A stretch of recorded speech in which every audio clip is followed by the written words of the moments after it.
வணக்கம். இன்று நான் ஒரு முக்கியமான திரைப்படத்த பார்த்துட்டு வந்திருக்கிறேன்.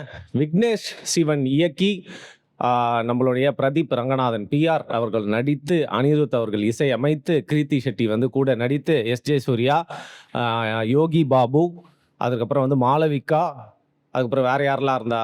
இந்த மாரி நெறைய மற்றும் பலர் நடித்த ஒரு முக்கியமான, தவிர்க்க முடியாத தமிழ் சினிமானும் ஒரு ஒரு முக்கியமான ஒரு கதாபாத்திரத்தில நடிச்ச சீமான் அவர்கள் எல்லாருமே வந்து சேர்ந்து கான்ட்ரிபியூட் பண்ணியிருக்கிற இந்த எல்ஐகே லவ் இன்சூரன்ஸ் கம்பெனி இந்த படத்த வந்து பார்த்துருக்கேன். நயன்தாரா வந்து ப்ரொடியூஸ் பண்ணியிருக்காங்க. வந்து பார்த்தீங்கன்னா, பேசிக்கலி இந்த படம் வர்றதுக்கு முன்னாடிலேருந்தே வந்து செம்ம ஹைப்பு. ஒண்ணு என்னன்னு பார்த்தீங்கன்னா, விக்னேஷ் சிவனும், பிரதீப் ரங்கநாதனும் வந்து இணையறாங்க. அது மட்டும் இல்லாம பார்த்தீங்கன்னா, அது சீமான் இந்த படத்துல நடிச்சிருக்காரு. அனிருத்தும், பிரதீப் ரங்கநாதனும் சேர்ந்து வந்து பார்த்தீங்கன்னா, ஒரு முதல் படம். இந்த மாரி வந்து பல விஷயங்கள். அது மட்டும் இல்லாம ஃபியூச்சரிஸ்டிக்கா அந்த படத்துல எடுத்திருக்காங்க. முழுக்க முழுக்க வந்து பார்த்தீங்கன்னா, ஒரு ஃபியூச்சர்ல நடக்கிற மாரியான வந்து படம் அப்படின்னு சொல்லிட்டு ஃபர்ஸ்ட்லேருந்தே ஹைப் ஏத்தி விட்டுருந்தாங்க. இதுல இந்த படத்துக்கு முக்கியமான ஹைப்பா அனிருத்தோட சாங்ஸு, அதுக்கப்புறம் ரீசென்ட்டா நடந்த ப்ரமோஷன் ஈவென்ட்டு இது எல்லாமே வந்து இருந்துச்சு. அண்ட் ட்ரெய்லரும் வந்து பார்த்தீங்கன்னா, ஓரளவுக்கு பரபரப்பா வந்து பேசப்பட்டுச்சு.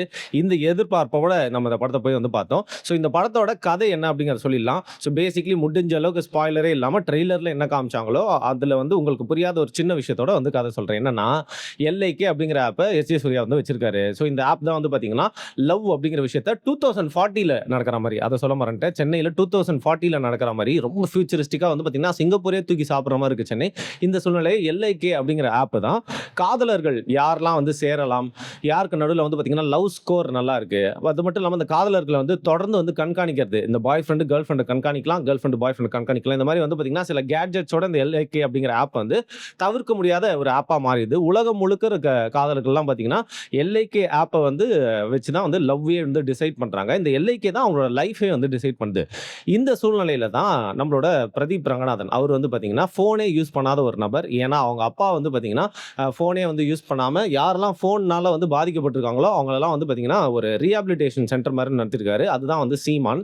ஸோ இந்த சூழ்நிலையில நம்ப பிரதீப் ரங்கநாதன் இந்த எல்ஐகேல ஒரு முக்கியமான ஒரு பார்ட் அந்த ஆப்ல வந்து ப்ளே பண்றாரு. அவர் இல்லாம அந்த ஆப்பே இல்ல அப்படிங்கிற மாரி ஒரு பார்ட்ட ப்ளே பண்றாரு. அப்பதான் வந்து அ எதர்ச்சியா வந்து ஒரு அழகான ஒரு தேவதைய கிருத்தி ஷெட்டிய வந்து எதர்ச்சியா வந்து ரோட்ல சந்திக்கிறாரு. பார்த்தோனே வழக்கம் போல காதல்ல விழுந்துடுறாரு. அந்த காதல்ல வந்து அடையணும், வெற்றி காணணும் அப்படின்னா வந்து பார்த்தீங்கன்னா, இவ்வளவு நாள் இவர் ஃபோனே யூஸ் பண்ணல. ஆனா அந்த பொண்ணு, அந்த இவர் யார் காதலிக்கிறாங்களோ அந்த பொண்ணு வந்து பார்த்தீங்கன்னா, ஃபோன யூஸ் பண்ணி தான் லைஃபே வாழ்ந்துட்டு இருக்காங்க. அப்ப என்ன பண்ணலான்னு சொல்லிட்டு அவர் ஒரு முடிவு எடுக்கிறாரு. அந்த முடிவு வந்து அவருக்கு வந்து வெற்றியா அமைஞ்சுதா? இல்ல அவருக்கே வந்து பேக் ஃபயர் ஆச்சா? காதல் சேர்ந்ததா? நடுவுல என்னென்ன விஷயங்கள்லாம் சுவாரஸ்யமா நடந்தது? அப்படிங்கிறது தான் வந்து கதை. நிச்சயமாவே சொல்றேன். இந்த மாரி ஒரு ஃப்ரெஷ்ஷான ஸ்டோரியே இதுவரைக்கும் வந்து உலகத்துல யாருமே வந்து யோசிச்சிருக்கவே மாட்டாங்க. அது மட்டும் இல்லாம லவ்வர்ஸ் எல்லாருமே ஃபியூச்சர்ல எப்படி இருப்பாங்க அப்படிங்கிறத வந்து செதுக்கி வந்து காட்டியிருந்தாங்க. முழுக்க முழுக்க வந்து பார்த்தீங்கன்னா, ட்ரெண்டியான வேர்ட்ஸ் அப்படிங்கிறது மட்டும் இல்லாம, ஃபியூச்சரிஸ்டிக்கான அந்த சிஜி, சென்னை வந்து ஃபியூச்சர்ல எப்படி இருக்கும்? இந்த மாரி விஷயங்கள் எல்லாமே வந்து பார்த்தீங்கன்னா, ஒரு ஷங்கர் வந்து விக்னேஷ் சிவனுக்குள்ள இறங்குனது மட்டும் இல்லாம, ஒரு நல்ல ஒரு டைரக்டர் கிட்ட வந்து ஒரு சூப்பரான ஒரு படைப்பு வந்திருக்கிறதா வந்து நமக்கு தெரியுது. அது மட்டும் இல்லாம பிரதீப் ரங்கநாதனோட கிராஃப் வந்து பார்த்தீங்கன்னா, மேல ஏறிட்டு போயிட்டே இருந்துச்சுல்ல, அது எப்புட்றா மேல போலான்னு சொல்லிட்டு கூப்பிட்டு பின்மண்டையிலே தட்டி ஒரு மொக்க படத்த எடுக்கணும் அப்படின்னு சொல்லிட்டு வந்து பார்த்தீங்கன்னா, வந்து விக்னேஷ் சிவன் எடுத்திருக்காரு. என்னடா நல்லா சொல்ற மாரி சொல்லிட்டு இப்படி சொல்றாங்க அப்படின்னு பார்த்தீங்களா? இந்த பேசிக் ஸ்டோரி இருக்குல்ல, ஒரு ஆப் தான் வந்து ரிலேஷன்ஷிப் டிசைட் பண்ணுது. அது என்ன ஆகப்போகுது அப்படிங்கிற ஃபியூச்சரிஸ்டிக்கான அவர் எடுத்துக்கிட்ட அந்த கதைக்களம் எல்லாமே ஓகே. அதற்கப்புறம் வந்து ஒரு காமிக்க முயற்சிச்ச விஷயங்கள் எல்லாமே வந்து பார்த்தீங்கன்னா, பேசிக்கலி இந்த படம் ஏன் எனக்கு ஒட்டல அப்படின்னா, நெறைய காமெடி மொமெண்ட்ஸ் இருந்துச்சு. கொஞ்சம் யூத்ஃபுல்லான லவ் போர்ஷன்ஸ் எல்லாமே இருந்துச்சு. அந்த ஆப் எப்படி சுவாரஸ்யமா மத்தவங்களோட வாழ்க்கையெல்லாம் மாறுச்சு. And S J. சூர்யாவோட சூப்பரான பெர்ஃபார்மன்ஸ், வில்லத்தனம் எல்லாமே இருந்தாலும், இந்த படத்துல ஃபர்ஸ்ட் ஒரு பெரிய தப்பா தோணுனது வந்து, டைரக்டர் எப்பவுமே அது ஒரு காமெடி படமா இருந்தாலும், ராம்காமா இருந்தாலும், இல்ல முழுக்க முழுக்க காமெடி படமா இருந்தாலும், அவங்க வந்து அவங்களோட படத்தோட கான்செப்ட்ட, கதைய வந்து சீரியஸா எடுத்துக்கணும். அப்பதான் அது நம்மளுக்கு வந்து ஃபீல் ஆகும். பேசிக்கலி இந்த படத்தோட ஒரு பெரிய மைனஸ் என்ன அப்படின்னு பார்த்தீங்கன்னா, அவங்க எடுத்துக்கிட்ட கதையே வந்து அ சொல்ல ஆரம்பிச்சதுக்கு அப்புறமே இதோட சுவாரஸ்யம் அப்படிங்கிறது கொஞ்சம் கொஞ்சமா வந்து குறைஞ்சிருது. ஒரு பாயிண்ட் ஆஃப் டைம்ல வந்து பார்த்தீங்கன்னா, எந்த சீனுமே வந்து சீரியஸா இல்ல. எந்த ஒரு பிளாட் ட்விஸ்ட் அப்படிங்கிறது வந்து பார்த்தீங்கன்னா, பெருசா இல்ல. என்ன நடக்க போகுது அப்படிங்கிறது ஏற்கனவே நம்மளுக்கு வந்து தெரிஞ்சுது. அதையும் தாண்டி வந்து பார்த்தீங்கன்னா, இந்த கேரக்டர்ஸ்க்கு உண்டான பேக்கிரவுண்ட் ஸ்டோரி, வெயிட்டேஜ், காரணங்கள், அதுக்கப்புறம் வந்து பார்த்தீங்கன்னா, இவங்களோட ஃப்ரெண்ட்ஸ் எல்லாருமே வந்து இருக்கிறாங்கல்ல, அவங்களோட ஹீரோ கூட ஜெல் ஆவறது. இந்த மாரி எந்த விஷயங்களுமே வந்து பார்த்தீங்கன்னா, ஒரு நார்மலான கமர்ஷியலா ஹிட் ஆகக்கூடிய படங்கள் எந்த அளவுக்கு செட் ஆகுமோ, அந்த அளவுக்கு கூட வந்து செட் ஆகாம, ஒட்டாம இருந்துச்சு அப்படின்னு வந்து சொல்லலாம். அதையும் தாண்டி இந்த படத்துல இவங்க எடுத்துக்கிட்ட கதைய வந்து கொண்டு போறதுக்காக இவங்க செலக்ட் பண்ண சீன்ஸ், டிரான்சிஷன் அண்ட் இவங்க எங்கெல்லாம் வந்து ஹியூமர வந்து வலிஞ்சு திணிச்சிருக்காங்க. அண்ட் சில நேரத்துல வந்து இதுக்காக நம்ம ஃபீல் பண்ணணும்னு நெனச்சு வந்து பார்த்தீங்கன்னா, சென்டிமென்ட்டா சில விஷயங்கள்லாம் அவங்க சொல்றது எதுவுமே வந்து ஒட்டவே இல்லன்னு சொல்லலாம். அதுக்கு மெயின் காரணம் ஃபியூச்சரிஸ்டிக்கா ஒரு ஆப்ல நம்ம சம்மந்தப்பட்டு நடக்கிற மாரி ஃபியூச்சர்ல என்ன நடக்குன்ற மாரி வந்து பார்த்தீங்கன்னா, பிரெடிக்ட் பண்ற மாரி ஒரு படமா எடுத்திருக்கீங்க. அதுவே வந்து நீங்க ரொம்ப வெயிட்டேஜான ஒரு காட்சிய வச்சாலோ, சென்டிமெண்ட்ஸ கனெக்ட் பண்ணா மட்டும் தான் அத நம்ம கூட வந்து ரிலேட் பண்ணிக்க முடியும். அப்படி இருக்கிறப்போ, நீங்க வச்ச பிளாட் அப்படிங்கிறது இதுவரைக்கும் லைஃப்ல பார்க்காம ஃபியூச்சரிஸ்டிக்கா நடக்கிற மாரி காட்டுனது மட்டும் இல்லாம, நீங்க வச்சிருக்கிற அந்த எமோஷன் அப்படிங்கிறது சுத்தமா ஒட்டவே ஒட்டாததுனால, ஆல்மோஸ்ட் ஒரு 2 1/2 ஹவர் வந்து இந்த படம் என்னடா இது அப்படின்னு சொல்லிட்டு லெஃப்ட்லயும், ரைட்லயும் வந்து பார்க்குற மாரி தான் வந்து இருந்துச்சு. இருந்தாலும் இந்த படம் வந்து பார்த்தீங்கன்னா, ரொம்ப மொக்கங்க. தயவு செஞ்சு போயிறவே போயிறாதீங்க அப்படிலாம் வந்து சொல்ல மாட்டேன். சும்மா யூத்ஃபுல்லா ஒரு நோ பிரெய்னர் படம் இந்த வாரம் வந்து பார்க்கணும்.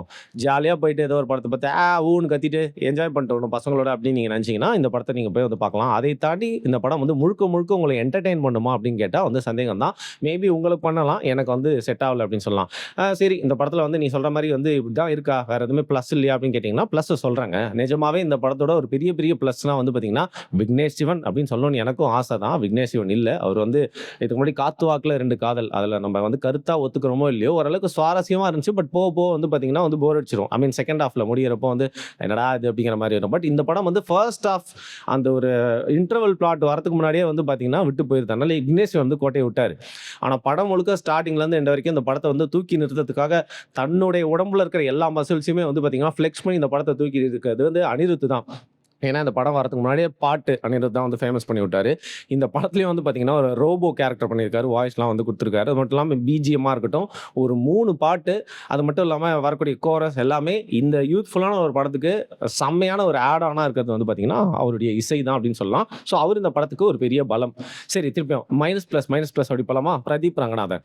பல நாள் திருடன் ஒரு நாள் வந்து பிடிபடுவான் அப்படின்னு சொல்ற மாரி வந்து பார்த்தீங்கன்னா, இந்த எக்ஸ்பிரஷன் நல்லா இருக்கு. அதற்காக இதே எக்ஸ்பிரஷன் எல்லா படத்துலயும் எப்படி அப்படிங்கிற மாரி வந்து பார்த்தீங்கன்னா, இந்த படத்துலயும் ஒரு டிப்பிக்கல் பிரதீப் ரங்கநாதன் பெர்ஃபார்மன்ஸ். அவர் வந்து நம்ம ஏற்கனவே பார்த்து பழகிட்டதுனால, அந்த பெர்ஃபார்மன்ஸ பார்த்து பழகிட்டனால ஏத்துக்கிற மாரி தான் தோணுது.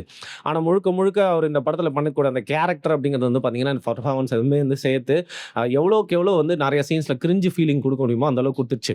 இப்போ டூடு படத்துலயாவது ஒரு உன்னதமான விஷயத்த வந்து பண்ணுவாரு. தான் லவ் பண்ண பொண்ண இன்னொருத்தனுக்கு வந்து பார்த்தீங்கன்னா, கல்யாணம் பண்ணி குடுக்கறதுக்காக வந்து ரொம்ப கஷ்டப்பட்டுருப்பாரு. அப்படி ஒரு பிளாட் ட்விஸ்ட்டாவது இருக்கும். அதுல வந்து பார்த்தீங்கன்னா, டெப்த் இருக்கும், லேயர் இருக்கும், காதல் இருக்கும், எமோஷன் இருக்கும். அந்த மாரி வந்து அந்த அளவுக்கு கூட எந்த ஒரு எமோஷனுமே வந்து பார்த்தீங்கன்னா, இந்த படத்துல அவருடைய இந்த வைப் ஸ்வாஸ்கி அப்படின்னு ஒரு கேரக்டர் பண்ணியிருக்காரு. அது என்னன்னா வைபவ் வாசுதேவன் அப்படிங்கிறது தான் பார்த்தீங்கன்னா, அந்த கேரக்டர் சுத்தமா வந்து ஒரு பாயிண்ட் ஆஃப் டைம்ல இரிட்டேட்டிங்கா இருக்குது பண்றது. அதோட நியாயங்கள்லாம் ரொம்ப மொக்கையா இருந்துச்சு அப்படிங்கிற மாரி சொல்லலாம். இன்னொரு ஒரு பிளஸ் இந்த படத்துக்குன்னா எஸ்.ஜே. சூர்யா தான். நிஜமாவே எஸ்.ஜே. சூர்யாவ எடுத்து நீங்க எந்த படத்துல எந்த ரோல போட்டாலும் அவர் வந்து பார்த்தீங்கன்னா, பிரிச்சு மேய்ஞ்சிட்டு போயிருவாருன்னு சொல்லிட்டு, திரும்பவும் இந்த படம் வந்து அவருக்கு ஒரு சூப்பரான ஒரு எக்ஸாம்பிளா வந்து அமைஞ்சிருக்கு. வில்லத்தனமான ரோலு எங்கெல்லாம் காமெடி பண்ணணுமோ அங்கெல்லாம் காமெடியும் பண்ணி, அவருக்கும் ஒரு சின்ன ஏதோ ஃபிளாஷ்பேக்லாம் வச்சிருக்காங்க. அது ஒட்டல அப்படின்னா கூட படம் முழுக்க வந்து பார்த்தீங்கன்னா, அவர் தான் வந்து வராரு. அதிகமான வந்து ஸ்க்ரீன் பிரசன்ஸ் அப்படிங்கிறது எஸ்.ஜே. சூர்யாவுக்கு தான். ஸோ அவர் இந்த படத்த அவரோட கான்ட்ரிபியூஷன் மூலியமா வந்து தூக்கி நிறுத்தியிருக்காரு. அத தாண்டி எடிட்டிங் அப்படிங்கிறது இந்த படத்துக்கு ஒரு பெரிய பக்கபலம். ஏன்னா சீன் வந்து நவுறவே நவுறல. எதுவுமே டெப்த் இல்ல. நெறைய அது வந்து ரைட்டிங்கே இல்ல. அவ்வளவா வந்து பார்த்தீங்கன்னா, வந்து ஒரு ஸ்டஃப்பே இல்லாத சீன கூட வந்து பார்த்தீங்கன்னா, ஓரளவுக்கு போர் அடிக்காம நகர்த்தி கொண்டு போனது வந்து இந்த எடிட்டிங் தான். ஸோ அந்த மாரி படத்துல வந்து ப்ளஸும், மைனஸும் நெறையா கலந்து இருக்கு. பட் பேசிக்கா நீங்க உட்கார்ந்து இந்த படத்த பார்க்குறீங்க அப்படின்னா வந்து முழுக்க முழுக்க ஒரு என்டர்டெய்னிங்கான மூவியா இருக்குமா அப்படின்னு கேட்டீங்கன்னா, ஃபார் எக்ஸாம்பிள் இந்த டூடு படம் நம்ம ஏத்துருக்கோமோ இல்லையோ, நம்ம வந்து 2K கிட்ஸ்க்கு வந்து பிடிக்கிறதுக்கு வாய்ப்பு இருக்கு. ஓடிடும் அதுக்கேத்த மாரி 100 கோடி ரூபாய்க்கு மேல வசூல் பண்ணுச்சு. ஆனா அந்த படத்த வந்து பார்த்தீங்கன்னா, நம்ம வந்து கருத்து ரீதியா ஏத்துக்க மாட்டோம். இந்த படம் வந்து கருத்து ரீதியா ஏத்துக்கலனாலும் ஒரு என்டர்டெய்னிங்கா இருந்துச்சான்னு கேட்டீங்கன்னா, கொஞ்சம் லேகா தான் இருந்துச்சு. நிஜமாவே நீங்க வந்து கத்துற மூட்ல இல்லாம ஓரளவுக்கு பசங்க கூட போயிட்டு நிதானமான மூட்ல இந்த படத்த பார்த்து என்ஜாய் பண்ணணும்னு நினைச்சீங்கன்னா, என்ஜாய் பண்ண முடியாம பசங்கள திருப்பி திருப்பி பார்த்து என்னடா இது டேய் ஓவரா இருக்குது அப்படின்னு சொல்லிட்டு. சரி யாரோ ஒருத்தர் முக்கியமான நபர பத்தி வந்து சொல்லாம இருக்கியேப்பா சொல்லு அப்படிங்கிறீங்களா? அதுக்கு முன்னாடி யோகி பாபுவ பத்தி சொல்லிடுறேன். யோகி பாபுவோட காமெடி நெறைய படங்கள்ல ஒர்க் அவுட் ஆயிருக்கு. சில படங்கள்ல ஒர்க் அவுட்டே ஆகாம யோகி பாபு வந்தாலே கடுப்பாகும்ல. அந்த ரகத்துல வரக்கூடிய படம் இந்த படம். இதுல வந்து பார்த்தீங்கன்னா, அவரோட காமெடி இன்னொரு ஒரு காமெடி நடிச்சிருக்காரு. அவரோட காமெடியும் அந்த படத்துல வந்து அவ்வளவா ஒர்க் அவுட் ஆகல. ஸோ இந்த மாரி யாரெல்லாம் இந்த படத்துல இருக்காங்களோ அவங்களோட ஃபுல் பொட்டன்ஷியல வந்து எடுக்காம வந்திருக்காங்க.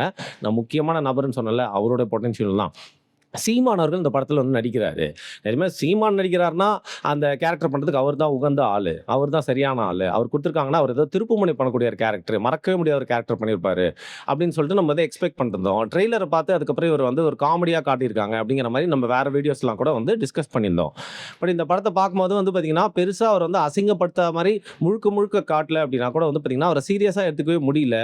அண்ட் அவரு பேசிக்கா ஒரு அரசியல்வாதியா இருக்கறனால, அரசியல வந்து கிண்டல் பண்ற மாரி 2, 3 டயலாக்ஸ் இருக்கிறது மட்டும் இல்லாம, அவரு காமிக்கிறது எல்லாமே அவரு தெளிவான பெர்சனா இருந்தாலும், அவர சுத்தி இருக்கிறவங்க எல்லாருமே வந்து மண்டக்கோளாரா இருக்கவங்க மாரியே வந்து காமிச்சிருக்காங்க. அண்ட் எங்கெல்லாம் சீமான் வராரோ, அவரு வந்து ஆக்டிங் ஆஸ் அ பெர்ஃபார்மர் வந்து பார்த்தீங்கன்னா, நல்லா பண்ணியிருக்காரு. ரொம்ப நாளுக்கு அப்புறம் சீமான் அவர்கள வந்து ஒரு முழு நீள திரைப்படத்தில பார்க்கறதுக்கு வந்து ரொம்ப சந்தோஷமா இருந்துச்சு. ஃப்ரெஷ்ஷா இருந்துச்சு. அவரோட பெர்ஃபார்மன்ஸ் எல்லாமே பக்காவா இருந்துச்சு. பட் அவருக்கு குடுக்கப்பட்ட ரோல் அப்படிங்கிறது வந்து ரொம்ப மொக்கையா இருக்கு. அது மட்டும் இல்லாம, அந்த ரோல் வந்து தமிழ்லயே தான் பேசுவான். ஆனா பையனுக்கு மட்டும் பார்த்தீங்கன்னா, சான்ஸ்கிரிட்ல வந்து பேர் வச்சிருக்குமாம். யார் நம்ம ஹீரோக்கு. ஸோ இந்த மாரி வந்து பார்த்தீங்கன்னா, ஏதோ ஏனோ தானோன்னு எழுதியிருந்தாங்க அந்த கேரக்டர. இந்த கேரக்டர பார்க்குறப்போ சீமான் தான் இந்த கேரக்டர் செஞ்சிருக்கணும் அவசியமே இல்ல. அவர் இல்லாம வேற யாராவது ஒரு சாதாரண நடிகர் கூப்ட்டிருந்தா கூட இந்த கேரக்டர் வந்து செஞ்சு போயிருக்கலாம். ஏன்னா இந்த கேரக்டருக்கு வேலை அவ்வளோதான், டெப்த்தும் அவ்வளோதான். 2, 3 மாசான மொமெண்ட்ஸ்லாம் வந்து சீமான் அவரோட கேரக்டருக்கு வந்து குடுத்திருந்தாலும் வந்து பார்த்தீங்கன்னா, அவர் இல்லனாலும் இந்த படத்துல வந்து ஒரு பெரிய ஒரு சேஞ்ச் இருந்திருக்காது அப்படிங்கிற மாரி தான் வந்து தெரிஞ்சது. ஸோ அந்த வகையில அவருடைய கேரக்டர் அப்படிங்கிறது ஒரு பெரிய டிசப்பாயின்ட்மென்ட்டா இருந்துச்சு. இந்த மாரி இந்த படத்த எந்தெந்த எக்ஸ்பெக்டேஷனோட போய் பார்த்தோமோ, அந்த எக்ஸ்பெக்டேஷன்லாம் வந்து பூர்த்தி பண்ணல. எக்ஸ்பெக்டேஷனே இல்லாம இந்த வாரத்துக்கு இந்த படம்பா, பிரதீப் ரங்கநாதன் படம். நான் போயிட்டு பார்த்து என்ஜாய் பண்ண போறேன். நான் இந்த படத்த பார்த்துட்டேன்னு சொல்லிட்டு எல்லார்கிட்டயும் போய் சொல்லணும் அப்படின்னு நினைச்சீங்கன்னா, இந்த படத்த நீங்க தாராளமா போய் வந்து பார்க்கலாம். ஸோ இதுதான் வந்து என்னுடைய ஹம்பிள் ஒப்பீனியன். இந்த படத்துல வந்து ஒரு டயலாக் இருக்கு. இந்த ஸ்கொயர் ஃபீட் வந்து சரியா இருந்தா போதும், எல்லாமே சரியாயிரும்னு சொல்லிட்டு.